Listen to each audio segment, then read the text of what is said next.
Good morning and welcome to our How Do I series. I'm Reva with Quality Sewing and Vacuum, and today we are going to talk about using a cover hem.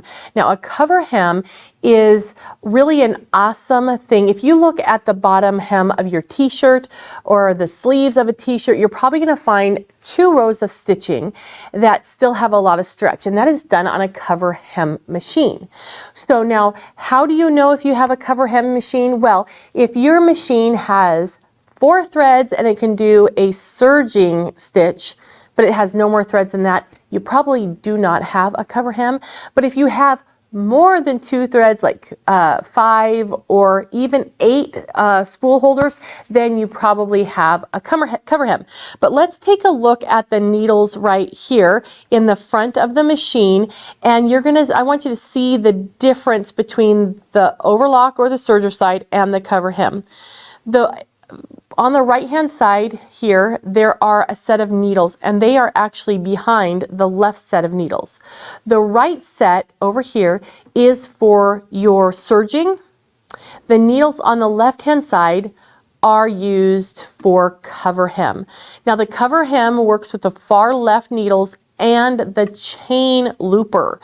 So look at your instructions and get your machine set up for your cover hem, and then let's talk about it a little bit. Now, another thing that I want to show you over here on the foot, I'm going to go ahead and I want to take the foot off just for a second because I want to show you something on the foot itself. I don't know, can you see that? I don't know, can we get in any closer? Okay, good job. Can you see the little nubbins on the foot? These nubbins are actually in alignment with the needles. So if you're ever trying to line something up, if you watch your nubbins, you can see where you are. We're using the far left needle and the far right cover hem needle. So needles 1 and 3, because there's 5 on here, so we're using 1 and 3, and that's going to be important when we're doing our hem. Now, another thing that you might find valuable is there is actually a clear foot for this serger, and a lot of sergers for doing a cover hem, so it's actually more visible so you can see where you're going, because in a hem we're going to go all the way around. Now, I am going to just do a test sew on some of the fabric that I'm going to work with today, and I'm going to lower my knife because I don't want the knife. When you're doing a cover hem, you're actually sewing in on the fabric and you're not cutting it. So let's give this a little test and see how we do. Okay, our stitch length is really tiny. We don't want that small of a stitch. There we go, that's better. Okay, so what I'm looking for when I'm sewing my test is I want to see if it's stretching the fabric or if it's laying flat. If it's stretching, you can adjust your differential feed, but looks like mine is laying pretty flat. Now, when you're doing a cover hem, let me get my threads out of the clip there. When you're doing a cover hem, you don't want to stitch off of the fabric onto air. It's best to end on the fabric, and that it can easily be done by putting another piece of fabric up to it and sewing onto the scrap fabric. However, if you're doing a hem, you're going in a circle, so you need to be able to end right where you start. So let's talk about that for a second. To be able to remove the thread from the thread from the machine, I put my presser foot up, but notice I can't pull it out. It's because our hem is woven around the loopers. So what we're going to do is, I'm going to come above and see if I can get this. I'm going to roll my hand wheel down into the, can you see the needles? I know my arm's there.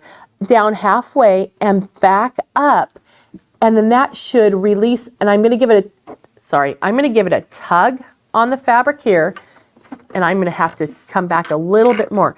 And well, how can I do this where you can see? I will try to reach.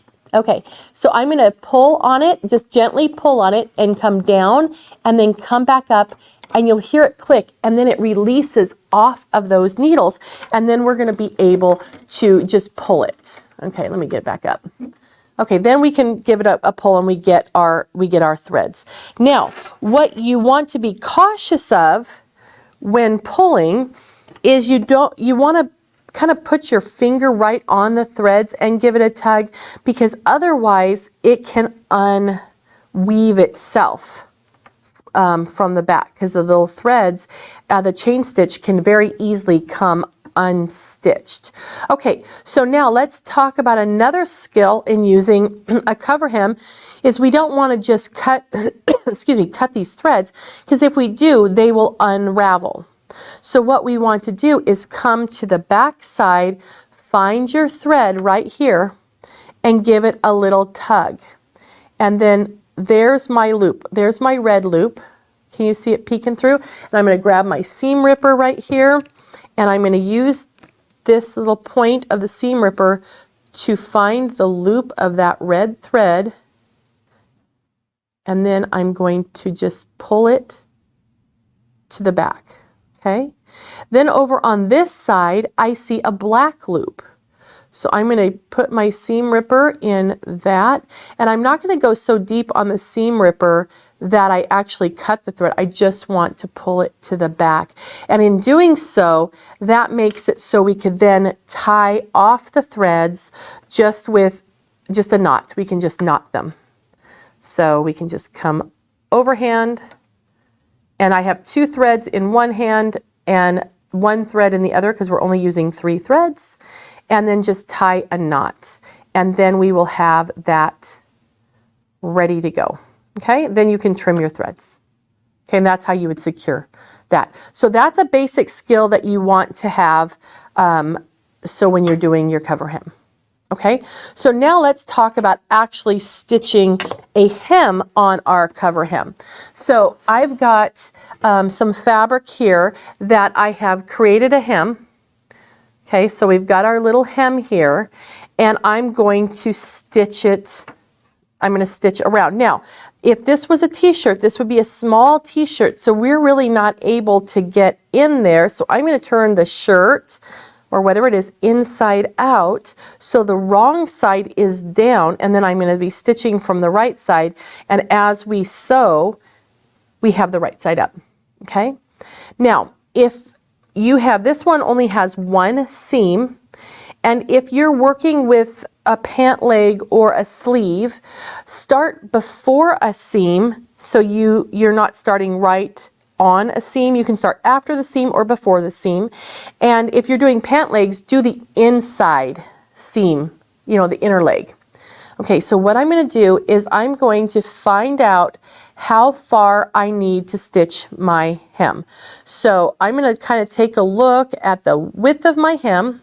Let me show you this. So here's my hem right here. That's how deep my hem is.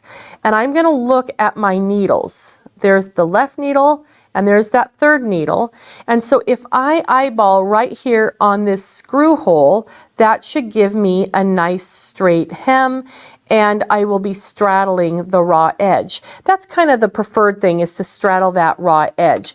And if you want, there are things like the seam guides and things like that that you can use to help you keep going straight. So I'm going to go ahead and put my foot down, and I'm going to keep my fabric aligned with that little screw hole there as much as I can, and I am going to stitch around. Okay, so we're going to work our way around our whole circle. Now, when we get back to where we started, our goal is to line up our stitches that we are now stitching with the stitches that we originally stitched.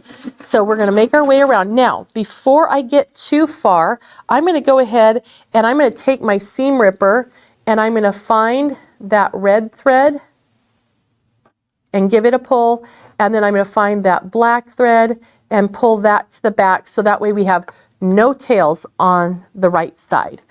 Okay, now we'll keep going. And of course, you're going to use matching thread. That's so much better. It's always better to use matching thread, but hopefully you can see all my bold color choices today with the thread that we're using. So we're going to go around all the way to the back side. Now, if your fabric is stretching out, adjust your differential feed. And if it's puckering, then you can adjust it the opposite way. Now, I'm not going to worry about knotting these off because we're going to sew over the top. So my goal is to sew and go over the stitches that we've already stitched. So let's come up here, and now, since we're getting close, I'm eyeballing the nubbins that are on the machine foot, so I can line those up. And I got a little bit of a pucker, so I'm going to release that a little bit. Okay. All right, so now I've got that stitched, and I'm going to raise my presser foot, get my fingers in there holding the thread down and up, and you'll hear it click, and then it will release, and then you can pull it off. And then we have our fabulous little cover hem that met right back up, right on top. And so what are we going to do? We're going to turn it over to the back, and I'm going to take those old threads out of the way. And this is my new one here because it's farther down, and I'm going to find that one, give it a little bit of a pull, and then I can see where my red thread is coming out, and then I'll pull out the black thread, and then we'll tie a knot on the back just like we did before. So it's really, really simple to do a cover hem, and I just need a little bit longer. There we go. There we go. And then we can just tie a knot there with these. You can incorporate your first ones if you want to from the original and just tie them all together, and that would be perfectly fine too. And then you end up with a beautiful cover hem. And this is the finish that the garment industry uses very exclusively with knit clothes, and it has a lot of stretch. You can put a garment on and off over your head, and you're not going to hear popping threads, and it's going to just work out so perfectly for you. So give your garments a little bit extra, make it a little bit more professional looking, and use your cover hem because it's really, really a fun thing to do.